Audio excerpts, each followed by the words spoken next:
നമസ്കാരം, മലയാളി വാർത്തയിലേക്ക് സ്വാഗതം. ഇസ്രയേലിന്റെ സഖ്യകക്ഷിയായ യുഎസ് വോട്ടെടുപ്പിൽ നിന്ന് വിട്ടുനിന്നതോടെ ഗാസയിൽ അടിയന്തര വെടിനിർത്തലും ജീവകാരുണ്യ സഹായം എത്തിക്കാനും ആവശ്യപ്പെടുന്ന പ്രമേയം ഐക്യരാഷ്ട്ര സംഘടന രക്ഷാസമിതി പാസാക്കി. ഇതാദ്യമായാണ് രക്ഷാസമിതി ഗാസയിൽ യുദ്ധം നിർത്താൻ ആവശ്യപ്പെടുന്നത്. 15-അംഗ രക്ഷാസമിതി 14 രാജ്യങ്ങളും പ്രമേയത്തെ അനുകൂലിച്ചു. വോട്ടെടുപ്പിൽ നിന്ന് വിട്ടുനിന്നതോടെ അമേരിക്ക ഇസ്രയേലിനെ ചൊടിപ്പിച്ചു. ഗാസയിൽ വെടിനിർത്തൽ ആവശ്യപ്പെട്ട് ഐക്യരാഷ്ട്രസഭ പാസാക്കിയ പ്രമേയത്തെ ഇസ്രയേലും തള്ളി. യുദ്ധം നിർത്തില്ലെന്നും ഹമാസിനെ തുരത്തും വരെ യുദ്ധം തുടരുമെന്നുമാണ് ഇസ്രയേലിന്റെ ന്യായം. അവസാന ബന്ദിയും തിരിച്ചെത്തും വരെ സൈനിക നടപടി തുടരുമെന്നും ഇസ്രയേൽ ദേശീയ സുരക്ഷാ മന്ത്രി ബെൻ ഗവീർ പറഞ്ഞു. ആക്രമണം വ്യാപിക്കണമെന്നാണ് ഇസ്രയേലിന്റെ നിലപാട്. വീറ്റോ ചെയ്യാതിരുന്ന അമേരിക്ക രാഷ്ട്രീയ താൽപര്യങ്ങൾക്ക് കീഴടങ്ങിയെന്നും ബെൻ ഗവീർ പറഞ്ഞു.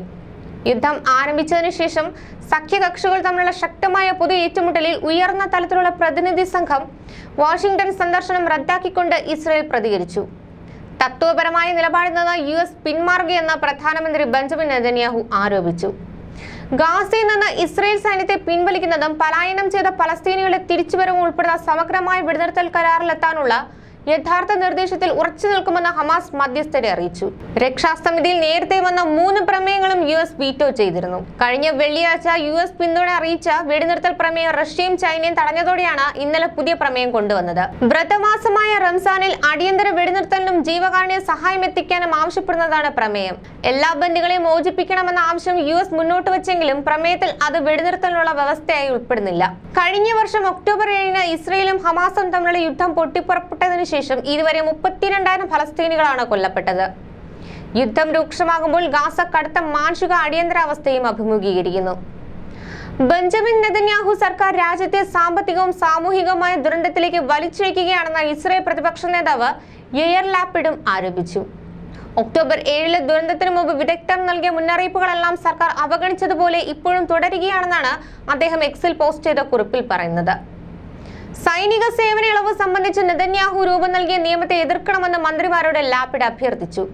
അല്ലാത്ത പക്ഷം ഈ ദുരന്തത്തിന് അവർ കൂടി മറുപടി പറയേണ്ടി വരുമെന്ന് അദ്ദേഹം കൂട്ടിച്ചേർത്തു. അൾട്രാ ഓർത്തഡോക്സ് ഹരേതി ജൂതന്മാർക്ക് സൈനിക സേവന പ്രായം 26 നിന്ന് 35 ഉയർത്തി ഇളവ് നൽകുന്ന ബില്ലിനെതിരെ കടുത്ത പ്രതിഷേധമാണ് രാജ്യത്തുയരുന്നത്. സൈന്യത്തിൽ ചേർന്നതിൽ വീഴ്ച വരുത്തുന്ന ഹരേതി വിഭാഗം പുരുഷന്മാർക്ക് ക്രിമിനൽ ഉപരോധം നേരിടുന്നതിൽ നിന്നും പുതിയ നിയമം ഇളവ് വ്യവസ്ഥ ചെയ്യുന്നുണ്ട്.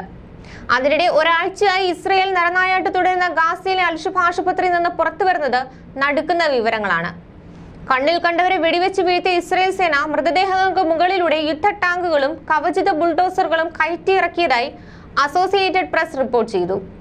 അൽഷിഫ മെഡിക്കൽ കോംപ്ലക്സിൽ ചിതറിക്കിടക്കുന്ന മൃതദേഹങ്ങൾക്കും നിർത്തിയിട്ട ആംബുലൻസുകൾക്കും മുകളിലൂടെ ടാങ്കുകളും ബുൾഡോസറുകളും ഓടിക്കുന്നത് കണ്ടതായി ആശുപത്രിയിൽ അഭയം പ്രാപിച്ച ദൃക്സാക്ഷിയായ ജമീൽ അൽ അയൂബി പറഞ്ഞു.